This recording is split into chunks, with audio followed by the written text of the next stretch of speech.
English Planet. Appunti di inglese, a cura di Nicholas Youldon.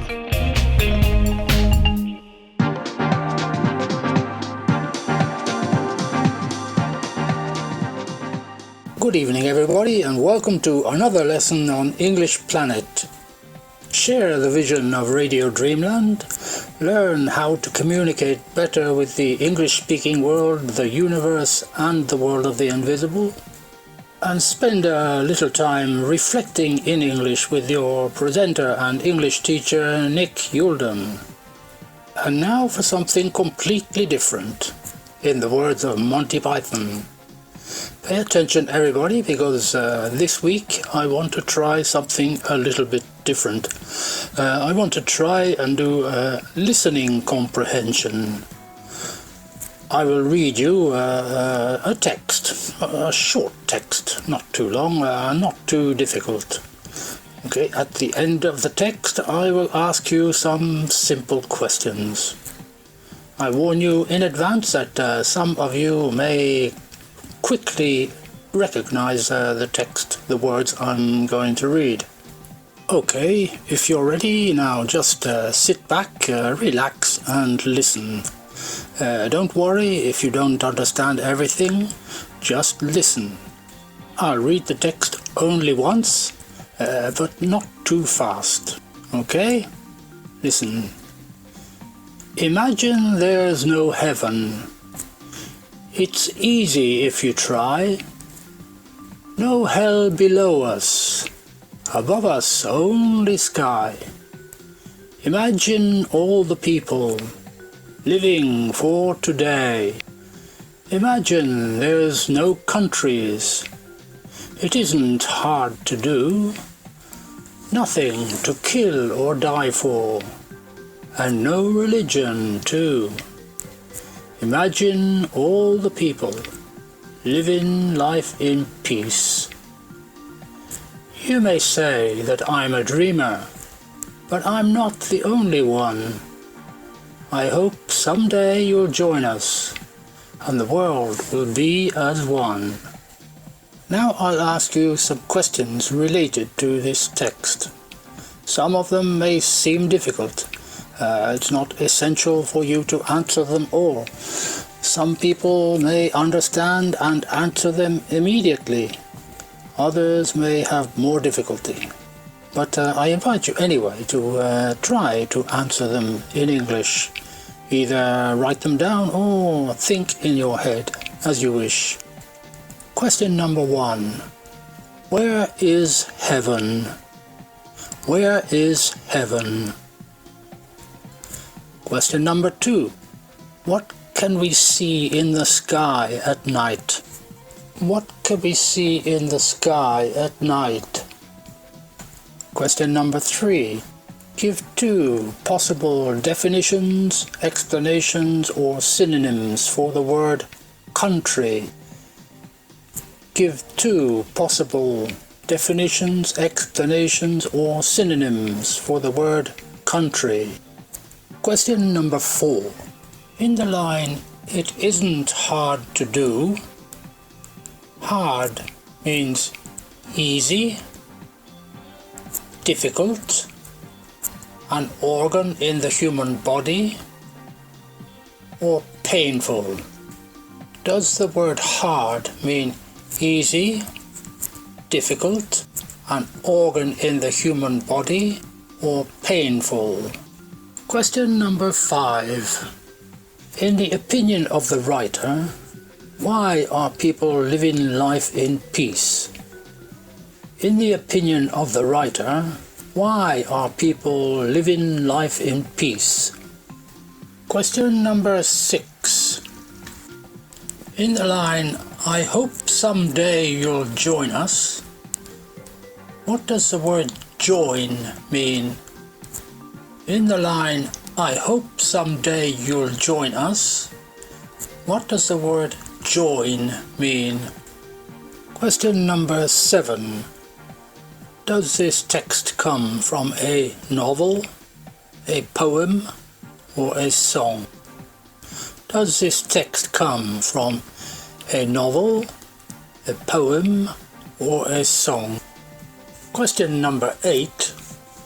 Is this text the work of William Shakespeare, John Lennon, Agatha Christie, or the Archbishop of Canterbury? Is this text the work of William Shakespeare, John Lennon, Agatha Christie, or the Archbishop of Canterbury? Now, I think most of you will probably easily recognize this text, but remember that we are not looking at it, we are not reading it, we are simply speaking about it. At this moment it is invisible, which is obviously more difficult than reading and understanding the same thing. You can give your answers, form your answers either in your head or, if you want, to write them down. If you don't understand everything at first go, listen again in podcast if you're interested. This radio program will be on podcast from tomorrow probably, so you can check. There are no answers at the moment, but if I remember, I will give you some possible answers to my questions in next week's program. So if you tune in again next week, you can have the secrets revealed or check your English ability. Remember that this is not a comprehension test or examination, it's simply a comprehension exercise. I use this collection of words, this text, because I like these words. I like the words and the ideas which are expressed here. They seem to be very beautiful and very important. This is why I want to share them with you this evening, and I hope you will use them to reflect on for a little while. Quite simply, reflection in English. Let English roll around your head and roll around your mind. Don't get stuck with the idea that English is simply a school subject which was too boring to live through when you were at school, or that it's something impossible to understand and to work with. You know, one of these exotic languages which nobody can understand is not for me. No, English is available to anyone. You can all speak and listen and read and use English if you want. Now, pay attention again. I'll try a little experiment, a little exercise in something which is part of our linguistic understanding in whatever language we use, and it is a very important exercise. We'll try doing it quickly in English. What I'm talking about is summarizing. Summarizing means that in your mind, in your brain, you form a short version of everything that you are listening to, because effectively our memory doesn't permit us to understand every single word of every single dialogue or conversation. So our brain shortens and contains important information for us, which is obviously important to our comprehension and to our understanding and reproduction. I will now give you the opportunity to try doing this for a moment in English. Listen to this summary. Two young people meet one day.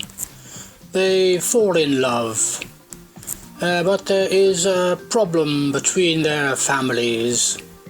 There is a very tragic ending to this love story.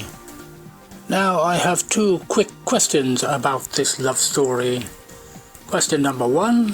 What is the name of the two people who fall in love? Question number 2.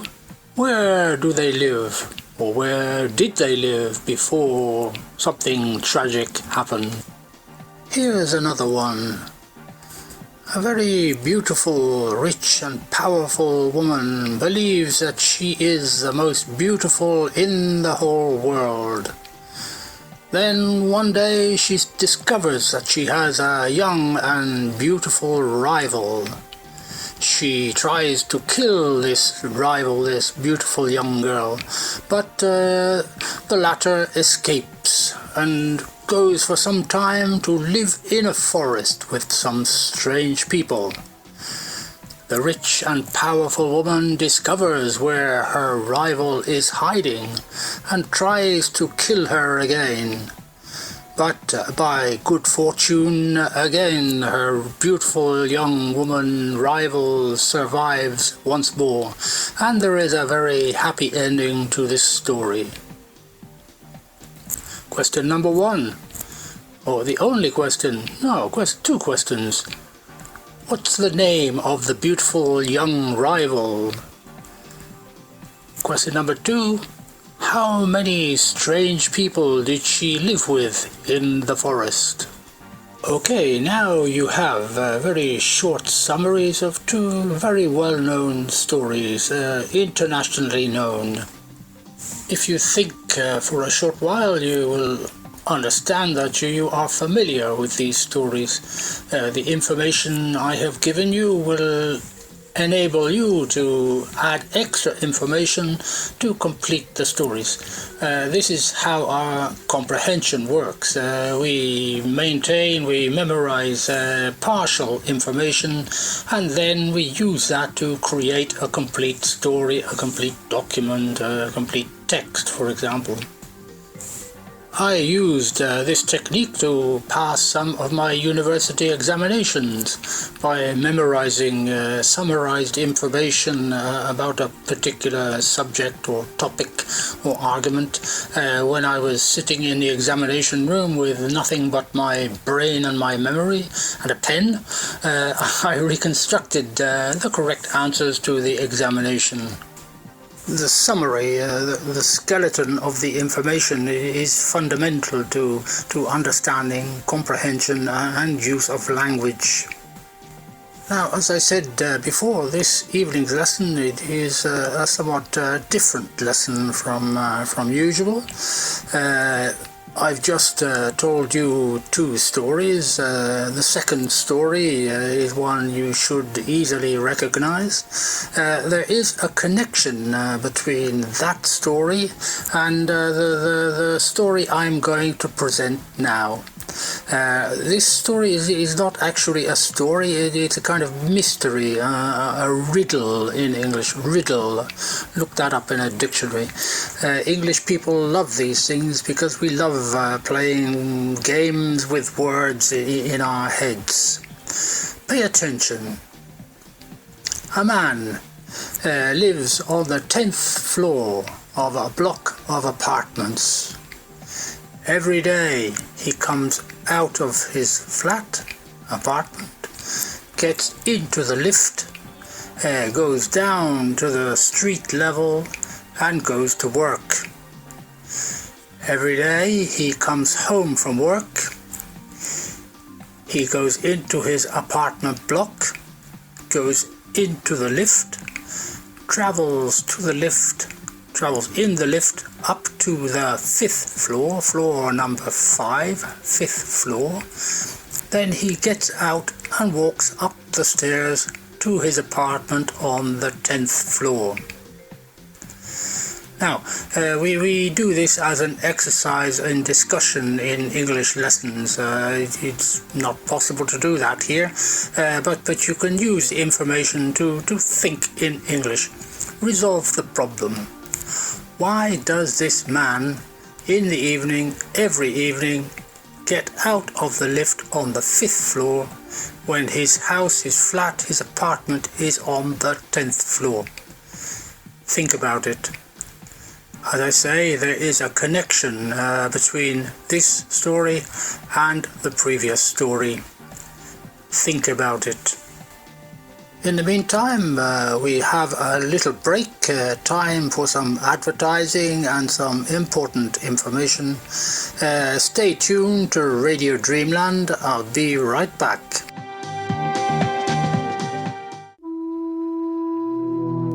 Meditazione planetaria del martedì. Radio Dreamland si unisce all'iniziativa della meditazione planetaria del martedì sera, organizzata dal New Earth Circle. Ogni martedì sera alle 21 vi invitiamo a partecipare alla meditazione planetaria dedicata a Madre Terra e a tutti i suoi figli di qualsiasi specie. Ognuno può unirsi al cerchio planetario dei meditanti partecipando da soli o con i propri cari, per una testimonianza di pace e di spiritualità che abbracci tutto il pianeta, per un atto d'amore verso Madre Terra, per un mondo antispecista. Unitevi con noi in meditazione seguendo la Nassinar, la musica del vuoto eseguita al flauto da Giancarlo Barbadoro. Ogni martedì alle 21. Per informazioni www.newearthcircle.org.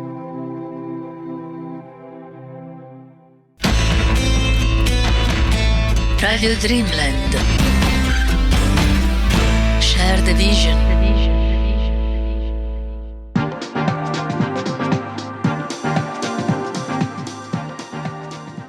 Okay, back together again after that short interruption.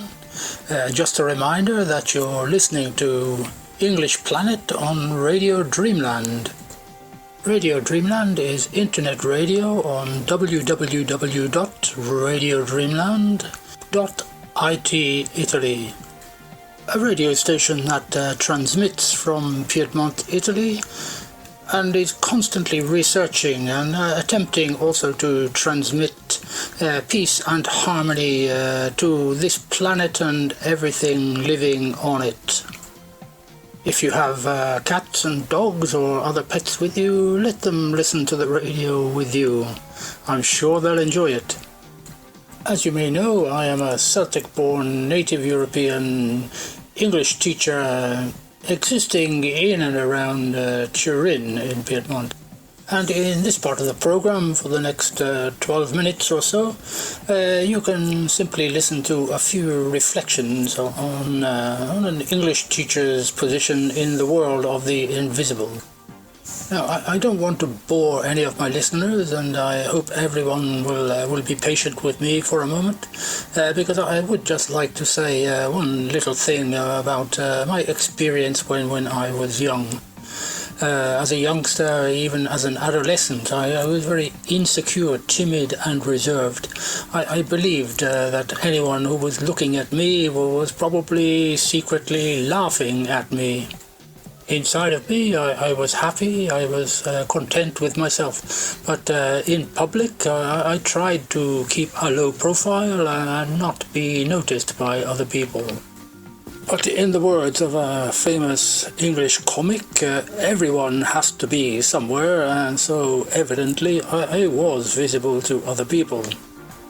Then one day when I was older, in my 20s, early 20s, I met a person who I vaguely remembered as a person who went to the same school as I did 10 years previously. I was a bit surprised and somewhat shocked when this person said to me, Nick, I remember you. I used to look at you in school. I observed everything you did and I admired you. I tried to follow you.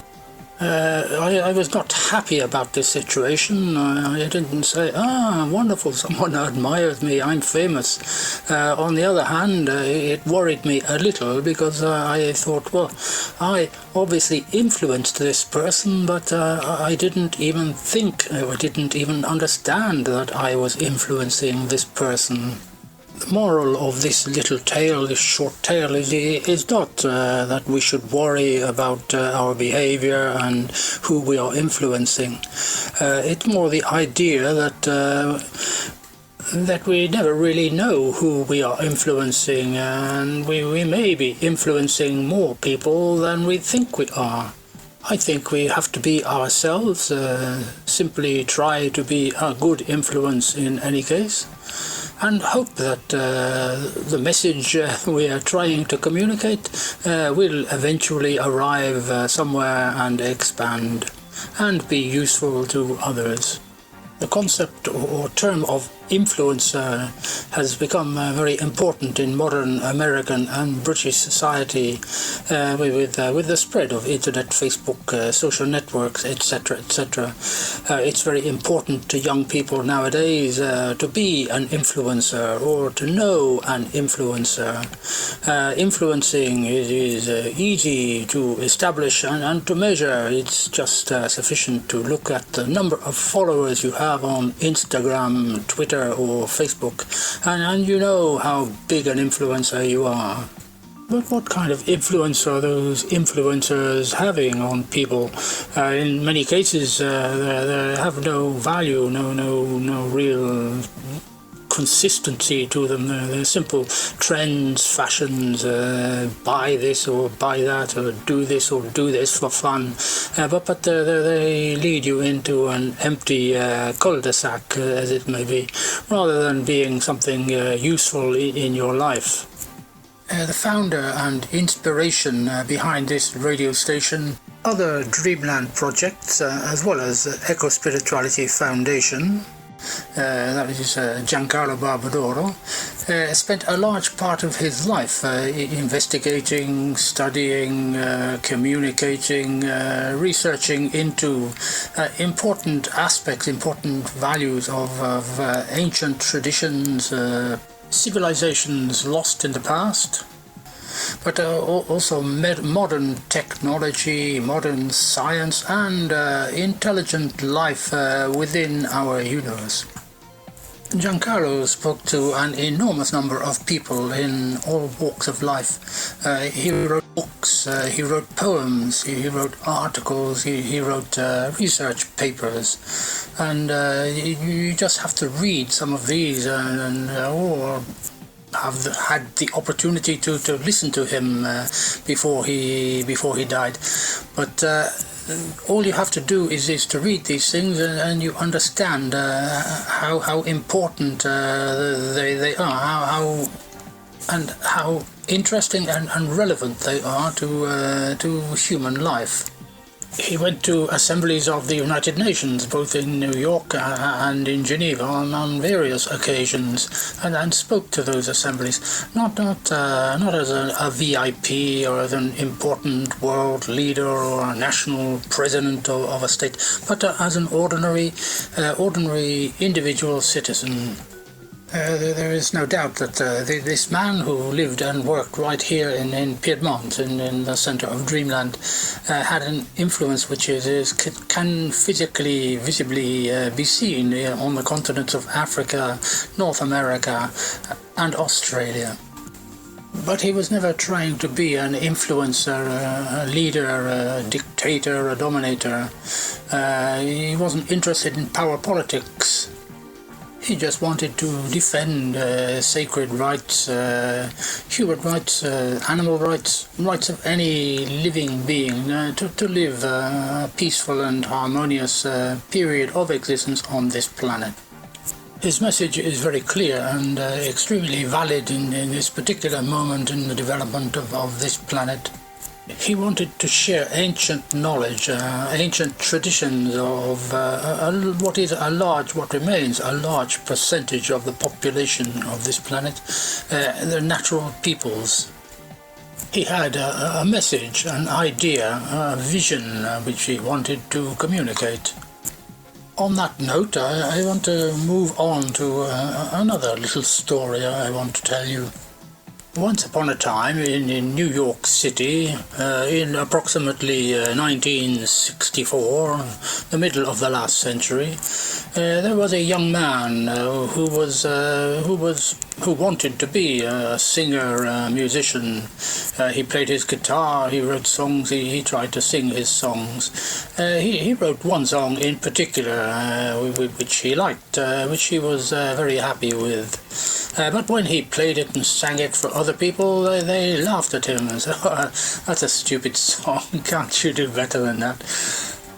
This young American was a bit unhappy, obviously, and disillusioned and disappointed. So he said, to hell with this, to hell with New York, I'm going to England. And he went to England, to London, to sing his songs.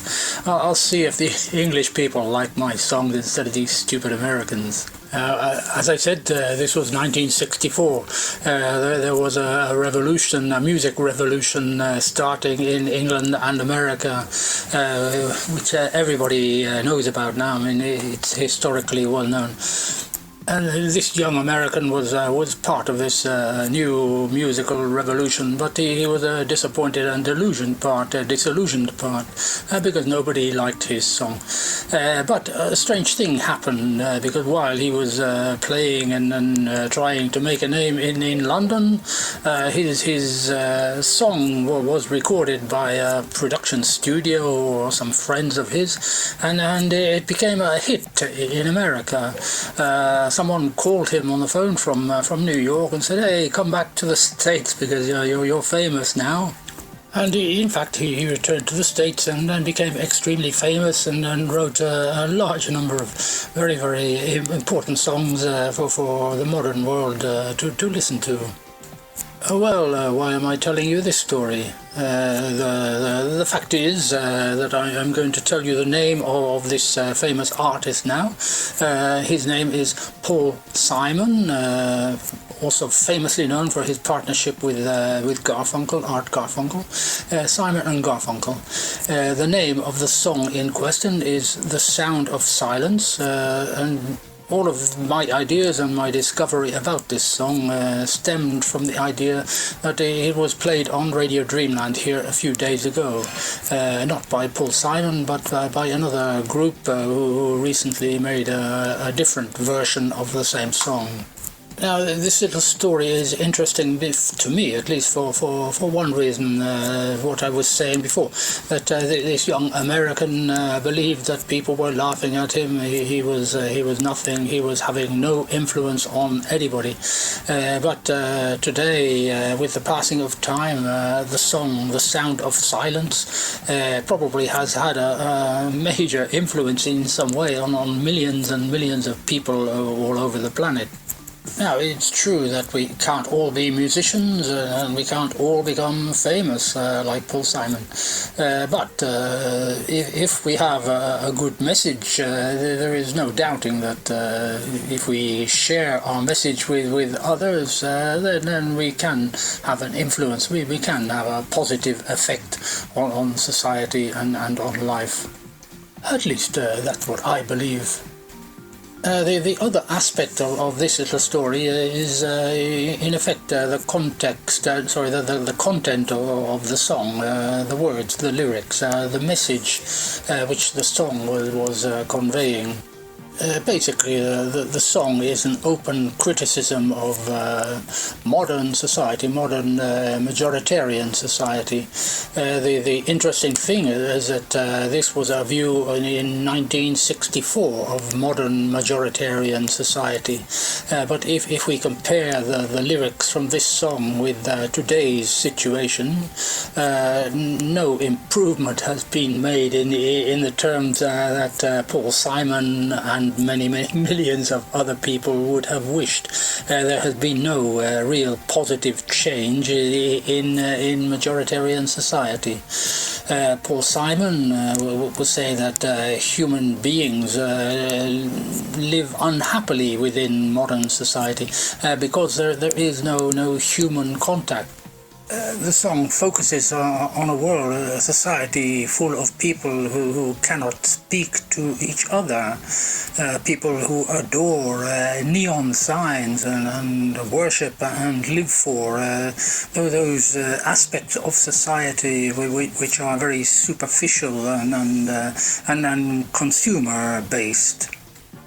People respond to philosophies and ideas which are presented to them on advertising boards in underground stations. In these terms, the modern, highly developed majoritarian societies of the world in 2021 are no better and probably much worse than they were in 1964. That's some 60 years of absolutely zero progress.